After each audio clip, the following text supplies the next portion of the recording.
panligo.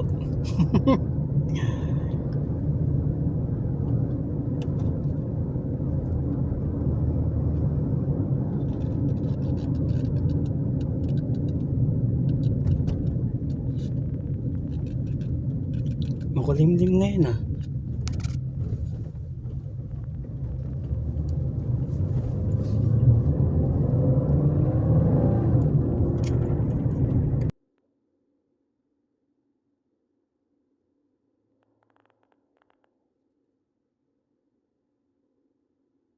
Hi guys, so on the way tayo sa The Cliff Resort. So sana samahan niyo ako guys dahil mag round trip tayo ngayon papunta ng The Cliff Resort dito sa Riyadh. So pinapakita ko lang sa inyo nga pala kung gaano kaganda ang Riyadh. So ganito rin kaganda yung kanyang daan. Napakalinis at napaka-smooth ng daan. So, ang kagandahan dito sa Riyadh guys, depende na lang sa mga lugar. Meron nga palang lugar na matraffic at meron din lugar na hindi matraffic. Kaya ngayon tayo pupunta dun sa The Cliff Resort kasi nandun sila amo. Maghahatid lang tayo ng pagkain nila. Kasi 2:30 p.m. na yata, I think. Ngayon, on the way ako sa The Cliff Resort. Kasi sabi ni amo, daling ko raw yung pagkain na hinanda ni katulong niya. So ngayon, malapit na tayo sa The Cliff Resort. Hello guys, so malapit na tayo sa The Cliff Resort. So wag kayong didiretso, kakanan kayo dito. Kasi parang may security guard dun, so may diretso na yun, parang National Guard. Ewan ko, parang yung kaliwa ko, parang ano to eh, parang jail. Ewan ko kung jail to. Tapos liblib yung lugar niya. Tapos dito pag pumunta kayo, puro kaliwa lang ang daan nyo. So puro kaliwa lang. Tapos ngayon, nandito na tayo sa The Cliff Resort. So hindi ko na pinakita yung daan kasi sobrang layo yung ating biyahe kanina. 6 kilometers mula doon sa kanto papunta rito sa The Cliff Resort. 6 kilometers papunta dyan. So bibigay ko lang guys yung yung pagkain na ginawa ni Katulong. Tapos ito nga pala yung kanyang signboard niya, pinaka-sign niya dito. Ayan. Ayan, The Cliff Resort. So maganda siya. Hindi ko lang napasok yung loob pero pinakita ko naman yung picture sa una kong video na pinakita sa inyo. So kung mapansin nyo, maganda naman yung place, saka medyo tago, tapos medyo lip-dip din siya. So yun nga lang guys, dito walang street light sa gabi. Medyo nakakatakot lang talaga pagka gabi ka nagpunta rito o madaling araw.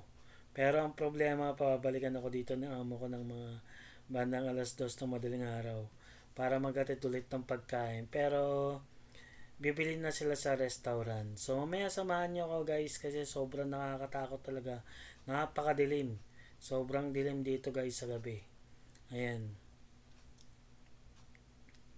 Tapos guys dito, ito yung pinaka-entrance niya, yung gate niya. Malaki yung gate niya yun oh. Ang laki ng gate.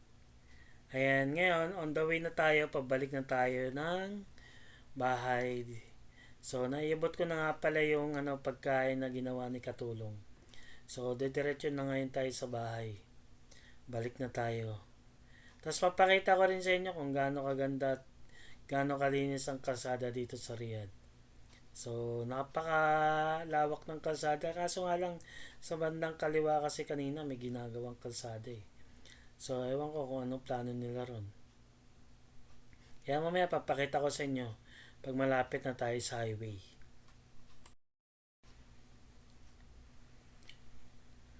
And guys, kung mapansin nyo, di ba, ang layo. Tapos wala pang ganong dumadaan dito. Tapos kung mapansin nyo, wala ganong bahay o subdivision. Kasi liblib po kasi ito eh. Sa mula doon sa may kanto, 6 kilometers, talagang malayo talaga. Tapos ito nga pala yung highway niya. Ayan, kung mapansin nyo, wala ganong kalsada. Ay, wala ganong palang dumadaan. Ayan, may nag-aabang pa na taxi na private. Ayan. So, nandito na tayo sa highway. Ayan, di ba? Napakaganda ng kalsada nila, guys, no? Ito yung kalsada nila, kung mapansin nyo, guys. Sa atin, parang expressway na to, yung gantong kalsada, eh. Walang ganong dumadaan. Dito, guys, ang kalsada nila walang bayad. Hindi ka guys sa atin pag dumaan tayo, 'di ba, sa mga expressway. Kung mapapansin niyo yung ganito klaseng daan eh, parang expressway na sa atin eh. Pero sa kanila, ordinary lang tong daanan, guys. Ordinary lang sa kanila to. Tapos itong si Kamote, ayan oh, nagmamadali si Kamote, nakita nyo ba yan? Yung pick up na yan. Lulusot yan dyan, ayan oh. Ayan oh. Tignan mo naman oh, kung makalusot. Grabe. Sobrang natakot ako dyan guys kasi biglang sumulpot sa harap ko yan eh na napakatulin eh. Siyempre tayo naman nag-iingat naman tayo habang nagmamaneho. So alalay lang siyempre. Ang pagmamaneho rito guys kailangan lang natin ng disiplina sa pagmamaneho. Saka alalay lang. Dati guys nung unang dumating ako dito sa Saudi eh, pasaway akong driver dito. Pero siyempre sa katagalan, naging mabuti na tayong driver. Ikaw ba naman lagi kang huli kada buwan eh.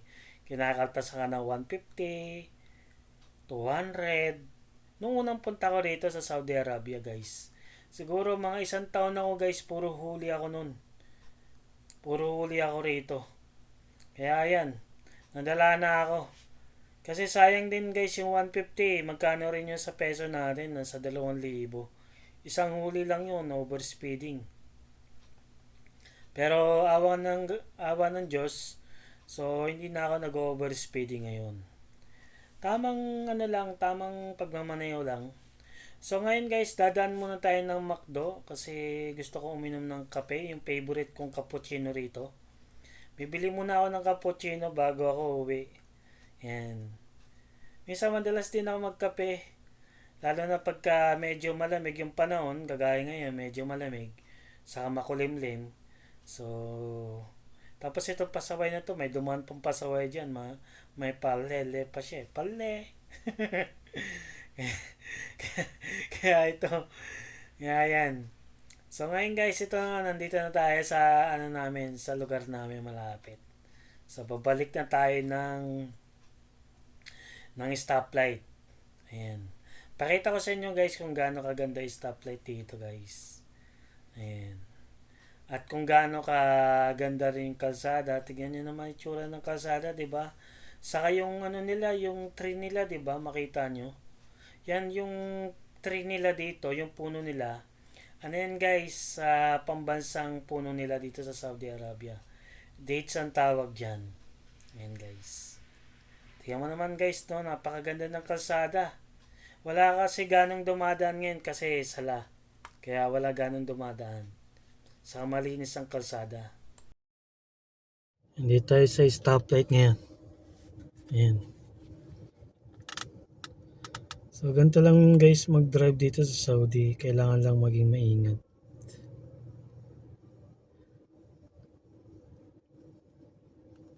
Habang naghihintay tayo ng stoplight ng go natin. So ganyan lang. Buhay driver sa Saudi.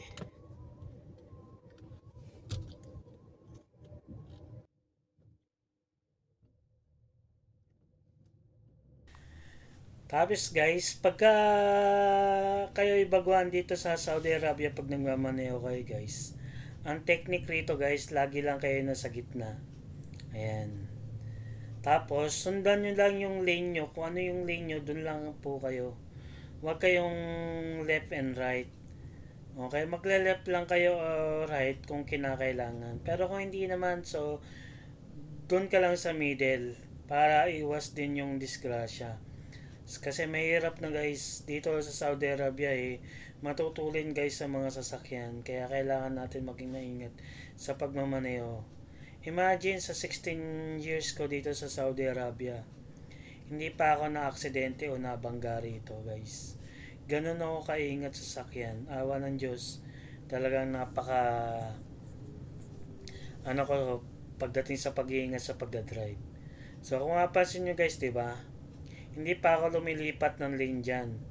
Lilipat lang ako ng lane dyan kapag, halimbawa, malapit na sa service road, mga 100 meters, bago ako lumipat ng lane.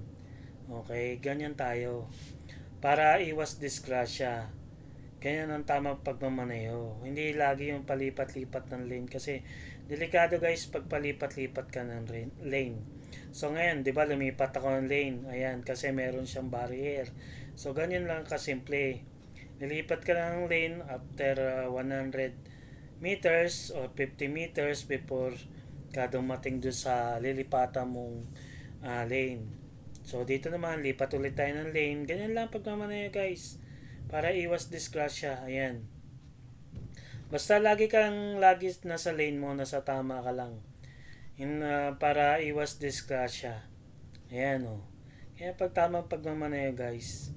Sa tagal-tagal ko nandito sa pagmamaneho sa Saudi, awa ng Diyos. Naging maayos naman in 16 years. Di ba?